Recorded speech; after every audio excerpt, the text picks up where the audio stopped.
Hello everyone, কেমন আছো তোমরা সবাই? আশা করি তোমরা সবাই খুব খুব ভালো আছো। আজকের ভিডিওটা হচ্ছে এই বছরের প্রথম ব্লগ, তাই আমি চেষ্টা করলাম এই ভিডিওটা পুরোপুরি বাংলায় বানানোর। এবং আমরা পুরো ফ্যামিলি মিলে সরজিৎদের অ্যানসিস্টার্সের বাড়ি গেছিলাম এবং সেটারই এক্সপিরিয়েন্স আমি তোমাদের সাথে শেয়ার করব। বিয়ের পরে এই প্রথম আমার শ্বশুরবাড়ির যে আদি বাড়ি, সেখানে আমাদের যাওয়া।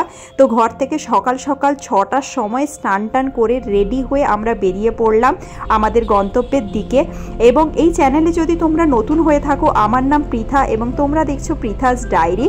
এবং রাস্তায় যেতে যেতে রাস্তায় গ্রামের যেরকম ভিউ হয় আর কি, চারিদিকে গাছপালা, এইসব এনজয় করতে করতে আমরা এগিয়ে গেলাম। আর লেগে গেছিল প্রচণ্ড খিদে এবং রাস্তাতে আমরা খেলাম আলুর পরোটা, আর তার সাথে ছিল হচ্ছে আচার আর দই।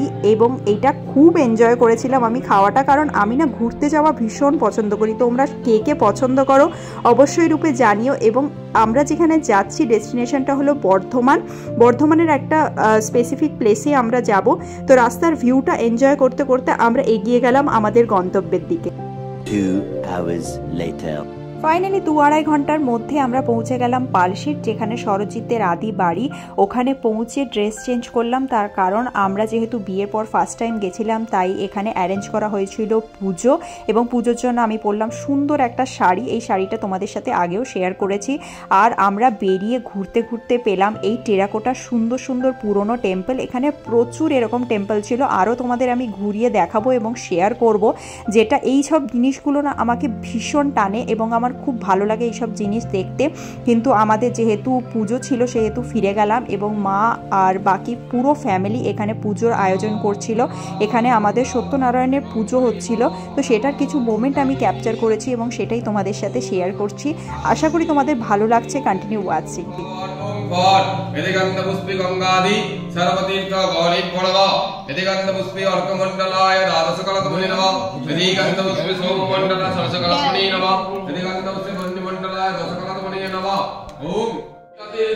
देवता आदुल्य गुरुनासिकं परशैल परमपदां गुरु ब्रह्मा गुरु विष्णु गुरुदेवा महेश्वरा। এই ব্যস্ত জীবনে পুরো ফ্যামিলির একসাথে হওয়াটা যেমনি চাপের না, তেমনি আনন্দের। পুরো ফ্যামিলি একসাথে বসে প্রসাদ খাওয়া পুজোর পরে, তারপরে একসাথে ফটো ক্লিক করা, কী যে আনন্দ হচ্ছিল আমি কি বলবো।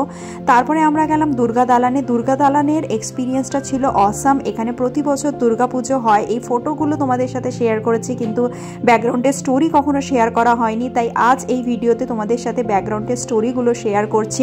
এবং আমরা প্রচুর ফটো ক্লিক করার পরে ফিরে গেলাম আমাদের অ্যানসিস্টার্সদের বাড়ি, যেখানে পিকনিক অ্যারেঞ্জ করা হয়েছিল আমাদের জন্য। খুব এনজয় করেছি।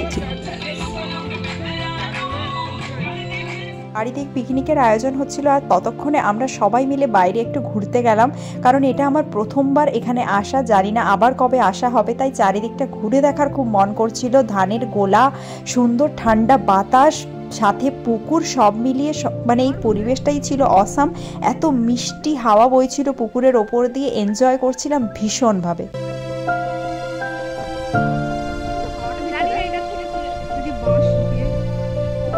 হাওয়াটা লাগছে। হ্যাঁ, এখানে বসে থাকলেই ভালো হতো। তোমরা থ্যাংক ইউটা কে বলবে?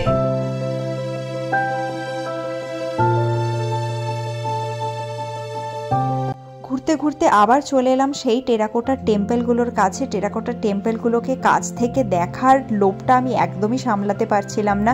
কিছু কিছু মন্দিরে দেখলাম এখনও পুজো হয়, কিন্তু বেশিরভাগ মন্দিরই পরিত্যক্ত আর খুবই ভগ্ন অবস্থায় পড়ে রয়েছে। এবং প্রত্যেকটা মন্দিরের গায়ে এত সুন্দর আর্কিটেকচারের কাজ, এত সুন্দর কাজ খোদাই করা, দেখে না সত্যি মনটা ভরে যায়। এবং দেখে ভীষণ খারাপ লাগে যে এই মন্দিরগুলো এইভাবে পরিত্যক্ত অবস্থায় বিনা মেনটেন্যান্সে পড়ে আছে।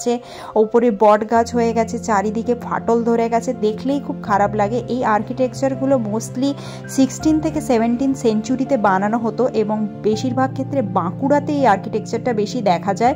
কিন্তু বর্ধমানে যে আমি এই আর্কিটেকচারটা দেখতে পাবো সেটা সত্যিই কল্পনা করিনি, এবং সেই জন্যই এই এক্সপিরিয়েন্সটা তোমাদের সাথে শেয়ার করছি। ভীষণ ভালো লেগেছে আমার। তোমরা দেখো এবং কেমন লাগছে অবশ্যই কমেন্টে আমাকে জানিও।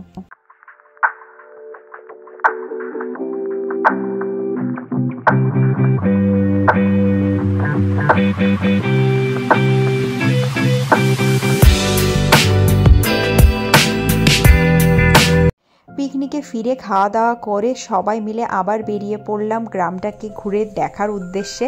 ধুত্র ফুলের গাছ দেখতে পেলাম, ধুত্র ফুল এত কাছ থেকে অনেক দিন পর দেখলাম, ভালোই লাগছিল। পুকুরের চারপাশটায় আমরা ঘুরে ঘুরে খুব এনজয় করছিলাম সবাই মিলে, হাসি ঠাট্টা, প্রকৃতির কাছে থাকা, সব মিলিয়ে ব্যাপারটাই খুব আনন্দের ছিল।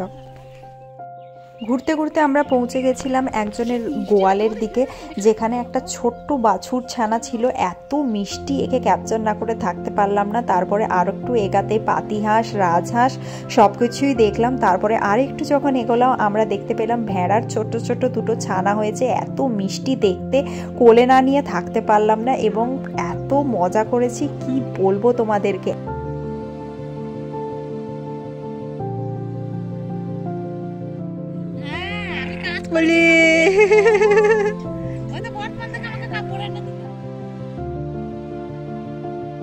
এত ঘোরাঘুরি মজার পরে এবার মন খারাপের পালা, কারণ আমরা ফিরছি বাড়ি। আশা করি ব্লগটা তোমাদের ভালো লেগেছে। যদি ভালো লেগে থাকে like, comment, share and subscribe.